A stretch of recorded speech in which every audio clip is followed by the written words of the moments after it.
어제 하루 코로나19 신규 확진자가 3,007명 발생하며 주말과 휴일 검사 건수 감소 영향으로 3,000명대 초반을 기록했는데요. 하지만 오미크론 해외 유입 환자가 급증하면서 조만간 국내에서도 오미크론이 우세종이 될 가능성이 높아지고 있습니다. 한편 오늘부터 백화점과 대형 마트에서도 방역 패스가 적용되며 방역 패스 유효 기간 위반에 대해서도 정식으로 단속이 시작됩니다. 관련 내용들 백순영 가톨릭대 의대 명예교수와 함께 짚어봅니다. 어서 오십시오. 어서 오십시오. 안녕하세요. 네, 어제 하루 신규 확진자 수 3,007명 나왔습니다. 물론 주말 효과가 있겠습니다만 앞으로 이런 흐름이 이어질 거라 보십니까? 아니면 2,000명대까지 더 내려갈 수 있을까요? 글쎄요, 그거는 뭐 오미크론이 언제 폭발적으로 증가할까에 달려 있는 것으로 보이는데 네. 현재 델타 변이주에 대해서는 억제가 잘 되고 있는 것으로 보입니다. 이 3,007명이라는 것도 어제 전일에 비해서는 369명이 줄었고요. 이 전주 월요일에 비해서는 122명이 좀 늘긴 했는데 이게 지금 주말 효과이기 때문에 좀 변동성은 있습니다. 네. 그래서 결국은 12월 15일, 작년 12월 15일 7,850명이나 발생을 했었는데 계속 이 확연한 감소 추세는 나타내고 있었지만 뭐 최근에 와서는 약간 주춤한 감소 추세에서 조금 더 줄어들 수는 있겠지만 앞으로 오미크론이 확산이 되게 되면은 이것이 걷잡을 수 없는 숫자는 나올 것으로 보이지만 뭐 그렇다고 해서 꼭 뭐 우리 의료체가 감당하지 못할 것은 아니기 때문에 아직까지는 좀 불확실성이 남아는 있습니다. 위중증 환자 수도 이 700명대가 나왔거든요. 네. 약 한 달여 만에 700명대를 보였는데 확진자 수가 줄어들면 위중증 환자 수도 약간 시차를 두고 줄어들 것이다 이런 분석이 많았잖아요. 앞으로 더 줄어들까요?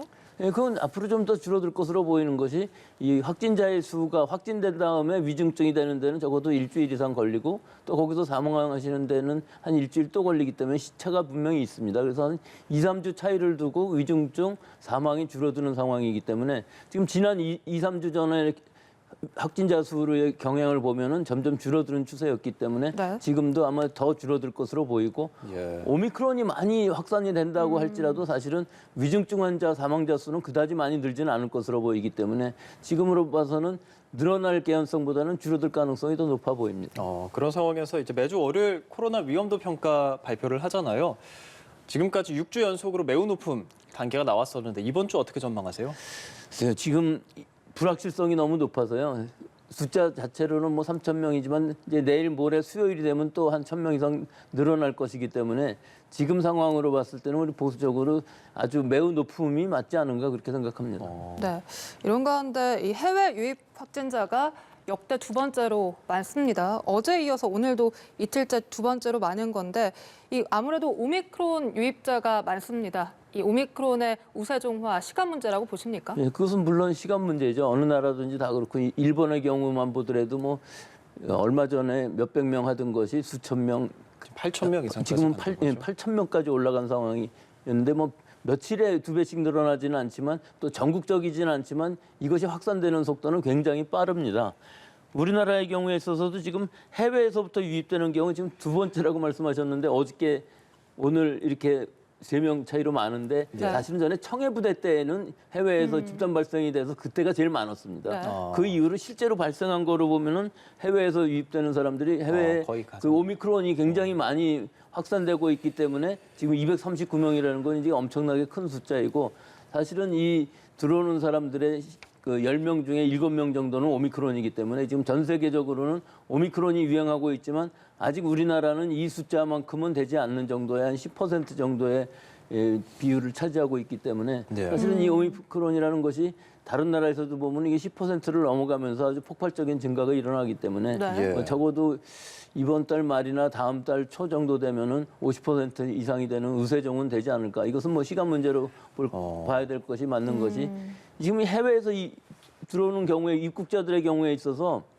외국인이나 단기 체류자들은 10일간 시설 격리를 하거든요. 예. 근데 내국인이나 장기 체류자 같은 경우에는 자가 격리를 하기 때문에 자가 격리를 할 때에는 동거인이 있을 수가 있습니다. 네. 근데 이 동거인이 만약에 외출을 해서 지역사회 무증상 감염을 일으킨다면은 이것은 퍼져나가는 것이거든요. 그래서 검역을 아무리 잘하고 격리를 잘한다 할지라도 결국은 나올 수밖에 없는 것이 이 지역사회의 무증상 감염이고 특히 오미크론인 경우에 있어서는 증상이 없이 무증상으로 감염되는 케이스가 훨씬 더 많기 예. 때문에 지금 이미 지역사회에서는 N차 감염이 진행되고 있다고 보는 것이 맞을 것 같습니다. 확실히 오미크론이 변수이긴 합니다. 방금 말씀해주신 무증상인 것도 있고 이제 전파력이 강하다는 특성도 있고 또 감염이 주로 이 하기도가 아니라 상기도에서 이루어진다라는 보도도 있더라고요. 이런 특성들 좀 짚어주실까요? 네, 이게 지금 델타 바이러스랑 많이 다른 점이 있는 것이 델타 바이러스는 폐렴이 되는 사람들이 상당히 많아서 위중증이 되는 사람들이 많은 반면에 이 오미크론 바이러스인 경우는 상기도, 즉 우리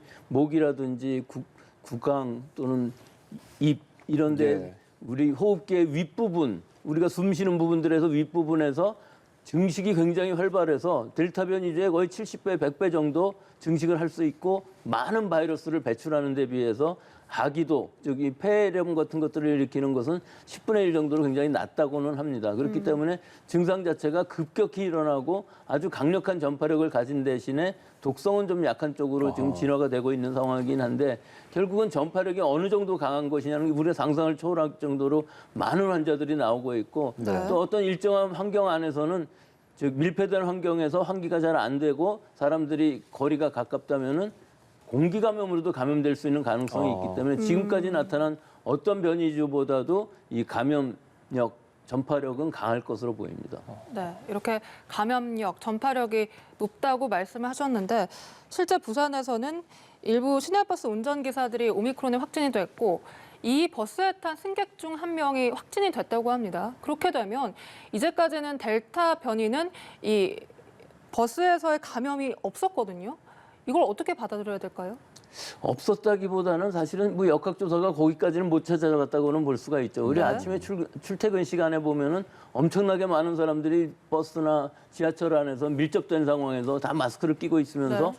감염된 경우는 거의 없다고 볼 수가 있었거든요. 그런데 사실은 택시나 이런 데서는 상당히 많이 있었어요. 네네. 예, 그렇기 때문에 버스인 경우도 마찬가지인 것이 기사님은 장기간 운전을 하시기 때문에 접촉이 안 되더라도 공기 감염이 가능할 부분이 있고 특히나 히터나 에어컨 같은 걸 틀었을 경우에는 바람의 방향에 따라서 이 바이러스가 움직이면서 좀 멀리 있는 승객들한테도 감염될 가능성이 있거든요. 그렇기 때문에 버스에서의 환기가 굉장히 중요할 것으로 보이고요. 뭐 부산인 경우에 있어서는 운전사 뒤쪽의 좌석은 앉지 못하게 할 정도로 이렇게 조치를 했는데 예. 사실은 택시의 경우가 더 위험합니다. 네. 기사님은 항상 하루 종일 운전을 하고 계시는데 승객이 탔을 때 그 안에 바이러스 농도가 높다면 공기 감염으로 감염될 수가 있거든요. 그러니까 이런 대중교통을 타실 때는 꼭 보건 마스크를 쓰시고 택시에 타셨을 때는 일단 한번 문을 열어서 환기를 하신 다음에 타시고 그다음에 가시는 운행 중에도 창문을 약간 내려서 환기가 되도록 하면은 감염될 가능성은 거의 없기 때문에 예. 이런 부분들은 대중교통 안에서는 조심해야 될 것으로 보입니다. 사실 대중교통을 안 탈 수는 없잖아요. 대중교통이라는 게 꼭 필요하기는 할 텐데 이제 오미크론이 확실하게 우리나라에서 우세종이 된다면 대중교통 안에서의 감염도 더 많이 퍼질 수가 있게 되겠죠. 근데 뭐 지금 대중교통뿐만 아니라 이 오미크론 같은 경우에는 같은 실내 공간에 있었을 경우에 공기 감염이 될 수 있는 가능성이 큰 곳들이 많아서 가능한 한 환기를 더 잘해주는 것이 오미크론의 이 감염 방지를 위해서는 중요한 부분일 수가 있기 때문에요. 여러 사무실이라든지 혹은 뭐 대중교통뿐만 아니라 모든 실내 조건 하에서는 사람들이 많이 모이는 데서는 보건 마스크를 쓰고 환기를 철저히 하는 부분이 더 중요할 것 같습니다. 예. 그리고 지중해 키프로스라는 곳에서요. 델타 변이 그리고 오미크론 변이가 합쳐진 델타크론이라는 잡종 변이가 발견됐다고 합니다. 변이라는 얘기만 들어도 막 심장이 뛰는데 이 델타크론 이건 어떤 바이러스인가요?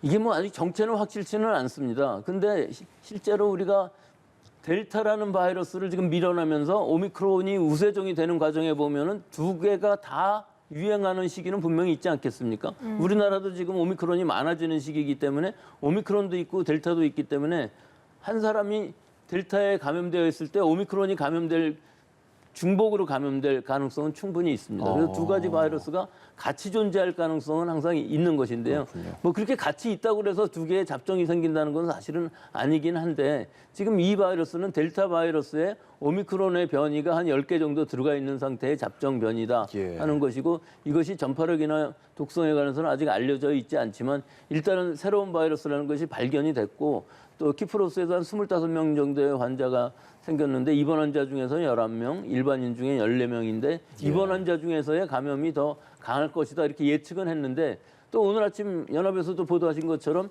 이 지금 바이러스가 진짜 있는 것이냐 하는 부분이 문제가 됐어요. 실험실에서의 오염에 의해서 이 유전자 염기서열을 분석하는 과정 중에서 이것이 잘못됐을 가능성이 있기 때문에 네. 아직까지는 확실하지 않은 부분입니다. 이 바이러스가 실제로 어느 정도 전파가 되어 있는지 혹은 실제로 있는 것인지에 대해서도 아직은 좀 의문이 되는 상황입니다. 일단 국내에는 들어오지 않은 거죠? 일단 국내에서는 들어온 적이 없습니다. 네, 아직까지는 좀 더 지켜봐야 한다라는 입장이셨습니다.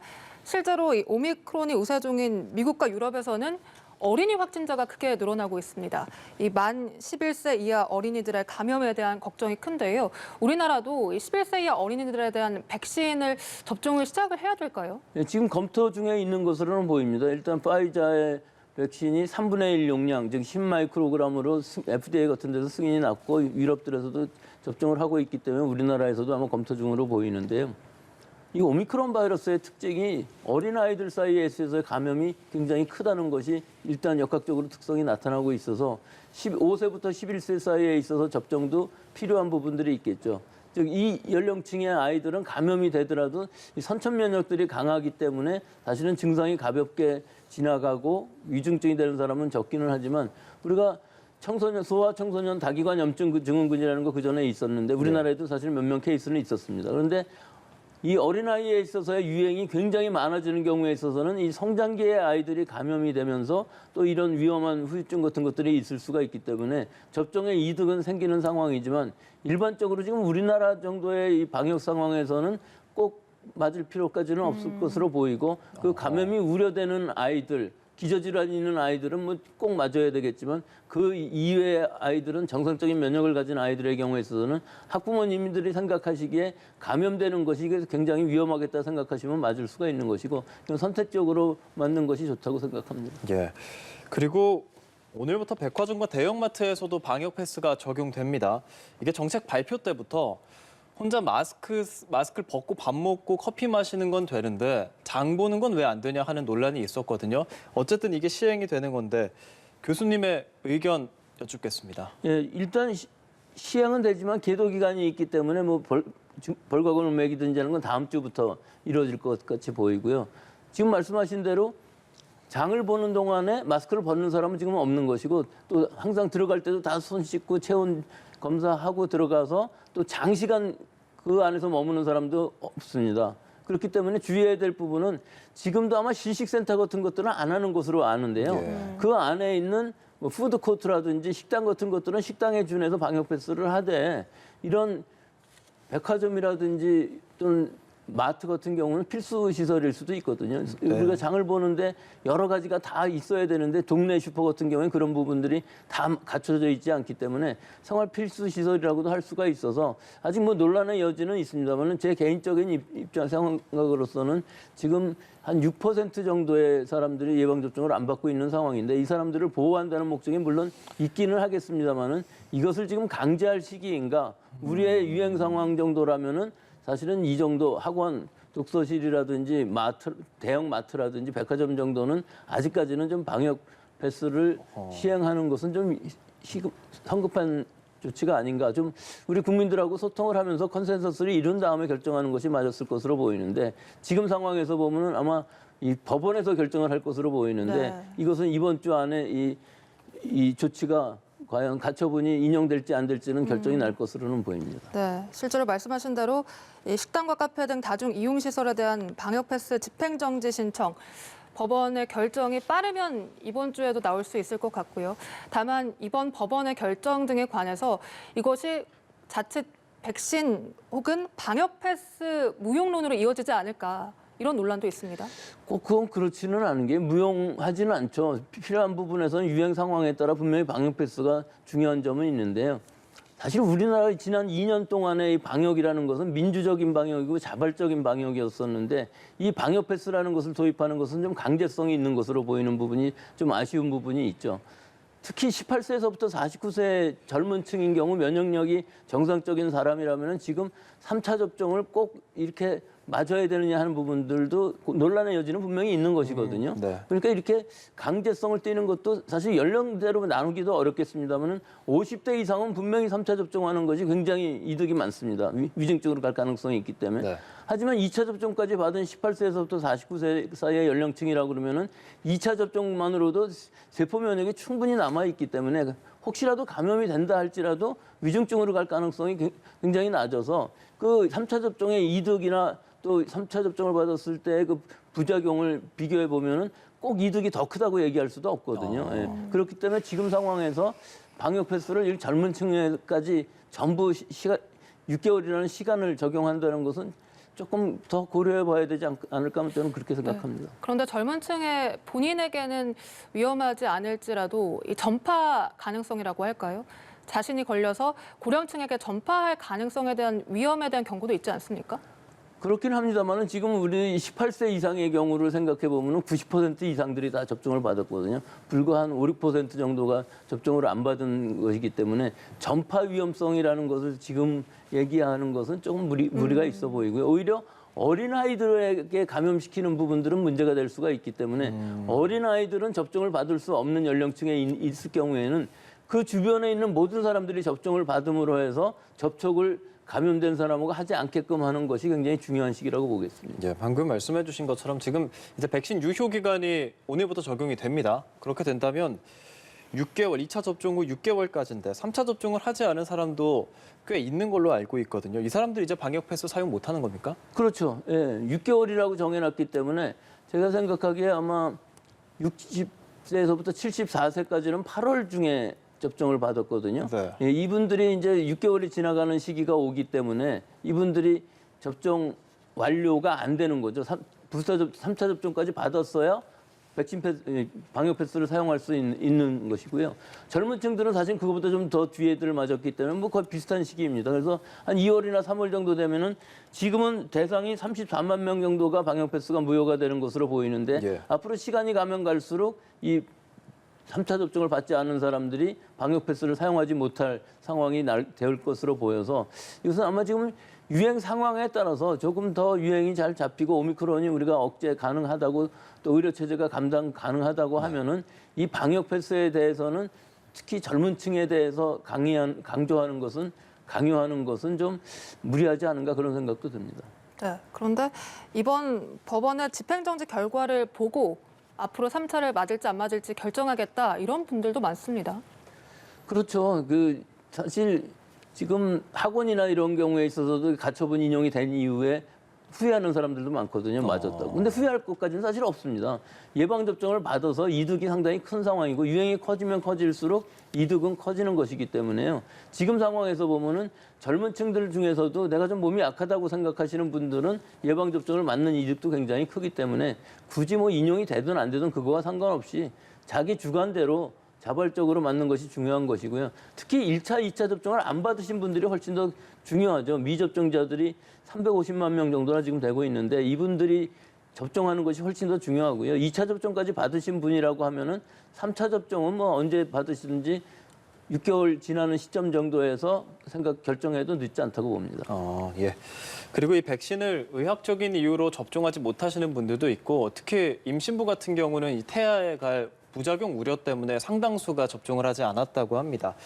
이런 분들을 위한 새로운 정책 같은 게 필요하다고 보시나요? 예, 좀 더 확대할 필요가 있죠. 예외 증명서라는 것이 있는데 사실은 예외 증명서의 범위가 상당히 한정적이 되어 있어서 심근염이라든지 심낭염을 진단을 받았어야 되는데 사실은 거기 진단까지 가기 전까지의 부작용이 상당히 심각하지만 맨 마지막에 여러 가지 결과들을 볼 때는 심근염, 심낭염 진단을 못 받는 사람들이 대부분이거든요. 예. 그러니까 실제로 그렇게 못 받았지만 이상 반응이 심각했던 사람들에 대해서는 의사 선생님들이 그것을 진단서로서 확인을 해주는 방향들. 특히 임신부의 경우에 있어서는 접종을 받는 것이 더 유리하다고 계속 얘기는 하지만 실제 접종률은 높지 않습니다. 이건 전 세계적으로 비슷한 상황인데요.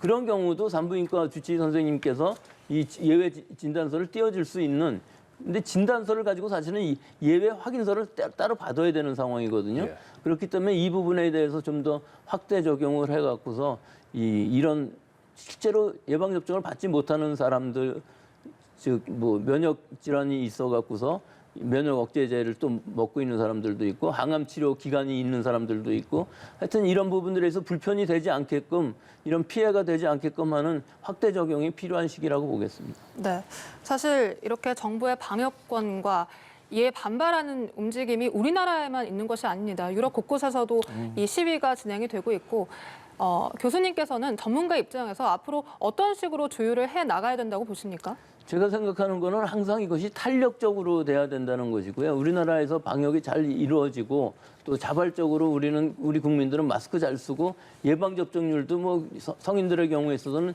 94% 정도 되는 것이기 때문에 이 나머지 6%를 더 맞추기 위해서 여러 가지 강요를 한다기보다는 오히려 인센티브를 개념을 좀 집어넣는 부분이 필요한데 우리는 지금 인센티브 같은 건 거의 없거든요. 오히려 불편하게 하는 부분만 있기 때문에 가능한 한 자발적으로 맞으면서 우리 지금 이와 같은 위기 상황을 벗어날 수 있는 그런 방침이 더 좋지 않은가 그렇게 생각합니다. 네, 그리고 이제 한 이번 주 목요일 정도 되면 먹는 치료제가 국내에 도입이 된다고 합니다. 먹는 치료제가 기대감이 상당히 커서인지 지금 아직 국내에 정식으로 들어오지 않았는데도 불법으로 인터넷에서 판다는 그런 말이 있더라고요.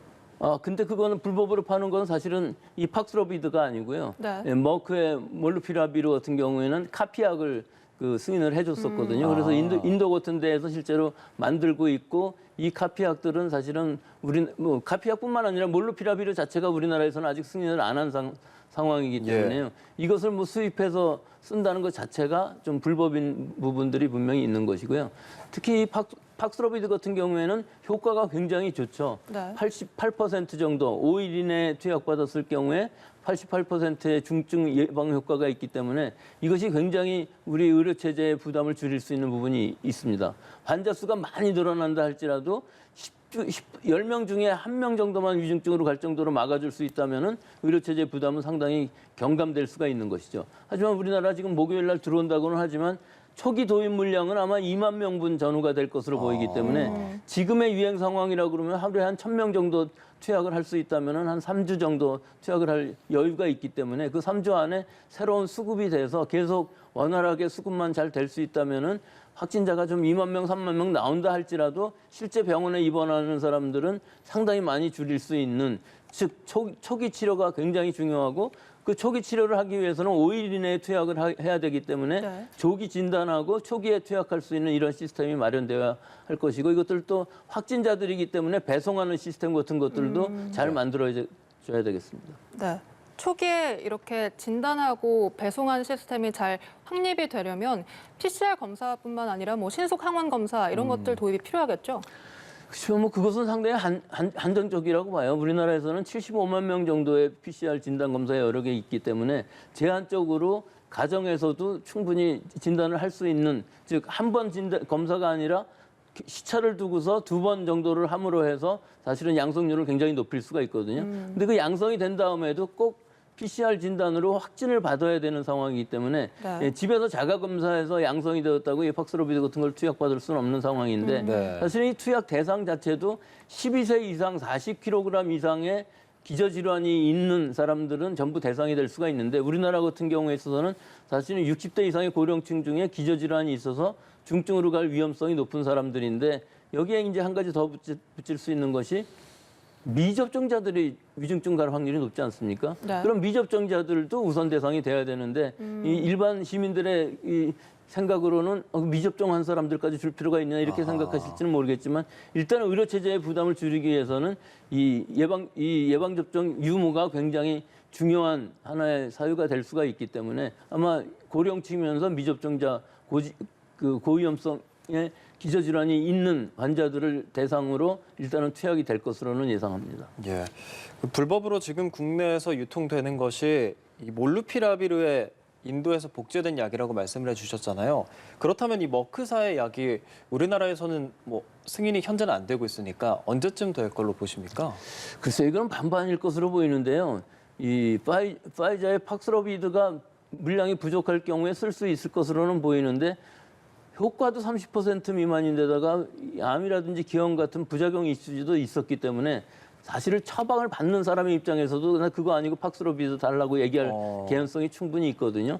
근데 실제로 그렇게까지 염려할 만한 부작용은 아닐 수도 있는 것이 뭐 5일간 경구 치료를 하는 것이기 때문에 사실은 부작용 이슈가 있기는 하지만 일본에서도 이미 승인을 하고 처방을 하고 있는 상황이거든요. 네. 그러니까 여러 다른 나라들의 그 실제 임상에서의 부작용 사례 같은 것들을 보면서 결정해도 늦지 않을 것으로 보이는데 우리나라의 경우는 지금 한 24만 2천 명분 확보는 해놨습니다만은 예. 이것을 과연 살 것인지 아니면 승인을 안 하고 취소할 것인지 이 부분은 아직까지도 결정이 안 난 상황인데 뭐 둘 다 가능할 것으로는 보이는데요.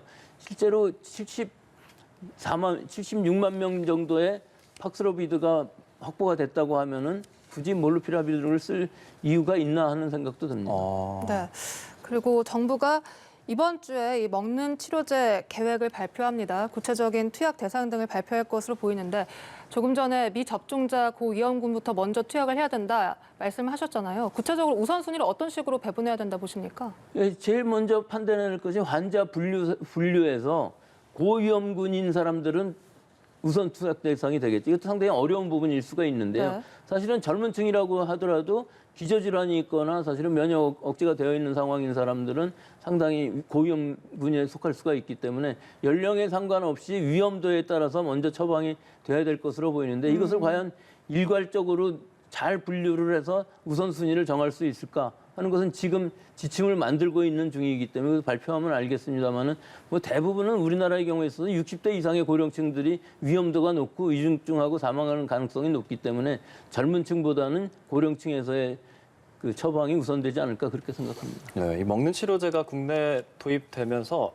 이제 게임 체인저라는 말이 초반에도 많이 있었는데 의료계에서는 이 먹는 치료제에 대한 반응이 어떻습니까? 예, 그렇습니다. 이것이 지금 88% 정도의 중증 예방 효과가 있다고 그러면은 분명히 뭐 게임 체인저라는 말 자체가 뭐 좀 어폐가 있기는 합니다만은 우리 의료 체제의 부담을 경감시키는 데는 굉장히 중요한 역할을 할 수 있을 것으로 보이고 더구나 오미크론이 확산되면서 이렇게 2만 명, 3만 명 정도 확진자가 늘어날 경우에 있어서는 경증 환자들이 입원하지 않게끔 가는 초기 치료를 굉장히 잘해야 되는 시기에 적당한 시기에 지금 오미크론이라는 것이 우리나라에 도입되는 것이기 때문에 예. 이것들을 한번 잘만 사용을 한다면은 우리나라가 잘 이번 위기를 넘어가고 봄이 되게 되면은 이 오미크론에 대해서 자연 면역이 생기는 사람들도 굉장히 많아지면서 네. 이 코로나가 엔데믹화하는 즉 뭐 계절성 질환이나 혹은 독감 같이 이 지역 사회에서 발생은 하지만 우리가 관리가 가능한 질병으로 될 수 있다면은 지금처럼 이렇게 확진자 수라든지 이런 것들은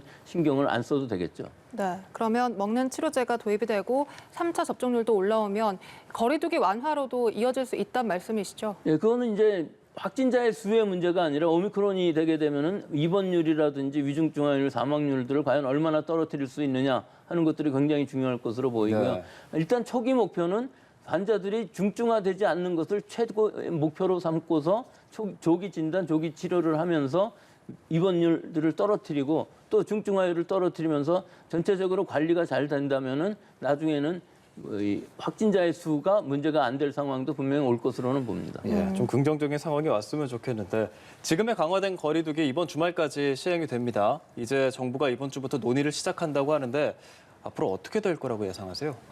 지금 아주 애매한 시기죠. 확진자 수나 위중증 환자, 뭐 병상 다 안정된 수준으로 가고 있는데 이번 주가 지나면서 이번 월말까지는 아마 오미크론이 분명히 확산될 것인데 또 한 가지 그때는 또 설날이 껴 있습니다. 네. 이런 상황이라고 그러면 과연 어떻게 결정해야 될 것인지 어느 정도 보수적으로 결정을 할 수밖에 없겠습니다만은 지금 단계적 일상회복으로 갈 만한 시기는 아닌 것으로 보이고요. 약간의 완화 정도는 분명히 해야 되겠죠. 이미 2주에서 4주간을 이 사회적 거리두기를 강력하게 한 상황이기 때문에 지금의 9시라는 것을 뭐 한 12시 정도로 늘려주는 이런 조치들은 가능할 것으로는 보입니다만 이것도 상당히 좀 위험할 수도 있는 부분이 오미크론이 확산되는 것이 이 시기랑 맞물려 있기 때문에 방역당국도 아마 지금 굉장히 고심하고 있을 것으로는 보입니다. 네. 그래서인지 방역당국에서는 전문가들이 3월 중에 오미크론 확진자가 3만 명, 위중증 2천 명이 나올 수도 있다.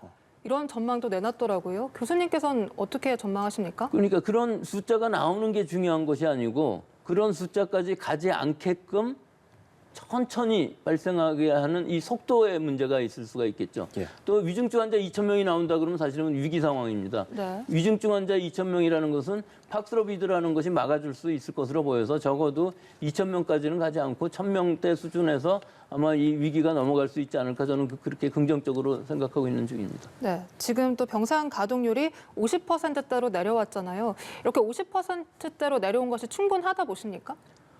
이것은 지금 오미크론이 어떻게 될지를 모르기 때문에 지금 굉장히 많이 확보해 놓은 상황이거든요.